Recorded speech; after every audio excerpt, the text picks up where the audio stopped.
गृह प्रवेश का तीसरा कविता आगे देखेंगे। तब लटकाया मैंने एक आईना भीतर अंतरपुर की दीवार पर, आईने के कांच में झांका तो एक से दो हुआ, संतोष हुआ अपनी ही छाया ने समझाया, सूनापन कुछ तो दूर हुआ, ऐसे ही नींद में सपनों का साथ जुड़ जाएगा, धीरे धीरे घर भी घर हो जाएगा। इसमें कवि ने एकाकीपन के जीवन में जो ठहराव आता है, कुछ एकाकीपन से कुछ राहत मिलता है अर्थात ठहराव उत्पन्न होता है, उसी का वर्णन इस कविता में किया है। आगे व्याख्या देखेंगे। कवि कहते हैं कि मैंने एक दर्पण अपने घर के भीतर, अंतःपुर मतलब घर के अंदर के भीतर दीवार पर लगाया। आईने के कांच में मैं झांका तो एक से दो हुआ। कवि कहते हैं कि जब मैं दर्पण देखा तो मुझे अपनी प्रतिबिंब या छाया दिखाई दिया, तो मुझे संतोष हुआ और मैं अपनी छाया को ही अपना साथी समझा। कहने का मतलब यह है कि छाया को देखकर कवि कल्पना करता है, कहता है कि अब मैं इस घर में दो हो गया, एक से क्या हो गया, दो हो गया, और कुछ मेरा जो सूनापन है वह अब दूर हो गया। ऐसा कल्पना करके, महसूस करके वे अच्छे नींदों में सो जाते हैं, अच्छी नींद आ जाती है और साथ में मीठे मीठे स्वप्न भी आने लगते हैं, और कल्पना के माध्यम से वह कहने लगते हैं कि इसी प्रकार से धीरे धीरे घर जो है वह घर हो जाएगा। कहने का मतलब यह है कि एक घर में अकेला रहने से एक सूनापन लगता है, अर्थात घर घर जैसा नहीं लगता है। लेकिन अगर घर में परिवार सहित या एक दो लोग रहने से घर घर जैसा लगता है, ये कहने का मतलब है। आगे कविता देखेंगे। सपने में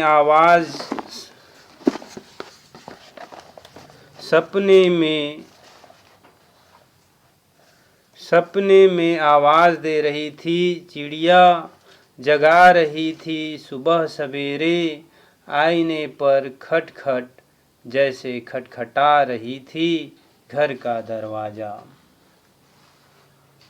प्रस्तुत पद्यांश में कवि ने पक्षियों के प्रति अपने प्रेम को चित्रण किया है।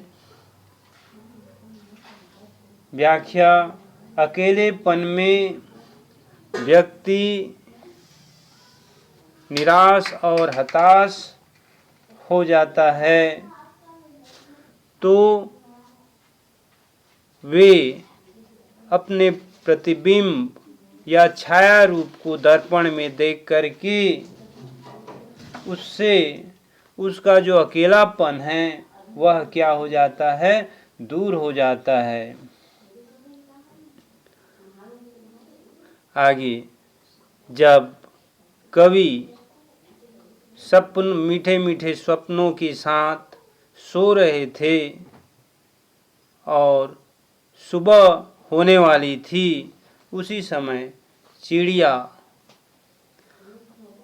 दर्पण के पास आती है और वे अपने प्रतिबिंब को देख करके चोंच मारती है उस अपने ही जैसे चिड़िया देखकर वह चहचहाने लगती है ना, जिससे आईने पर से खट खट का आवाज आता है, तो मानो ऐसा लगता है कि कवि को कोई अपने ही संबंधी या अपने ही लोग उन्हें जगा रहे हैं और दरवाज़ा खोलने के लिए कह रहे हैं, ऐसा कवि महसूस करते हैं। आगे अंतिम कविता देखेंगे। किसी अतिथि की तरह बाहर ही बाहर से नहीं लौटी इस बार चिड़िया, अब अंतःपुर में चिड़िया कांच के आईने में अपने को निहारती, श्रृंगार करती और एक घर सजाती। घर धीरे धीरे घर बन गया था, घर धीरे धीरे घर बन रहा था। आगे कवि कहते हैं कि बार बार संघर्ष करने से हमें सफलता प्राप्त होती है, अर्थात कवि अकेलेपन से उबरने के अनेक उपाय करते हैं, उसी का वर्णन किया गया है। किसी अतिथि की तरह बाहर ही बाहर से नहीं लौटी इस बार चिड़िया। कवि कहते हैं कि किसी भी कार्यक्रम में मेहमान आते हैं और अपना कार्यक्रम समाप्त होने पर बाहर से ही अपने घर को लौट जाते हैं। उसी प्रकार से चिड़िया भी पहले दाना चुग करके लौट जाती थी, लेकिन इस बार चिड़िया बाहर से नहीं लौटी, वह घर के अंदर आई और दर्पण में अपने को निहारती और श्रृंगार करती।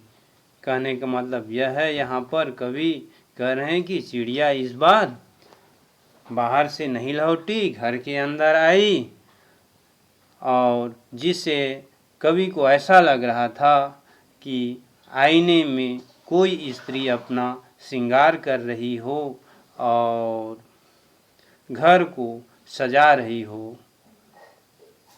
तो इस प्रकार की कल्पना करने के बाद कवि को अच्छा लगता है और वह कहने लगता है कि इस प्रकार से घर धीरे धीरे घर बन रहा था, घर जैसे लग रहा था। इस प्रकार से ये कविता समाप्त होता है। आगे इस पाठ का अभ्यास प्रश्न देखेंगे।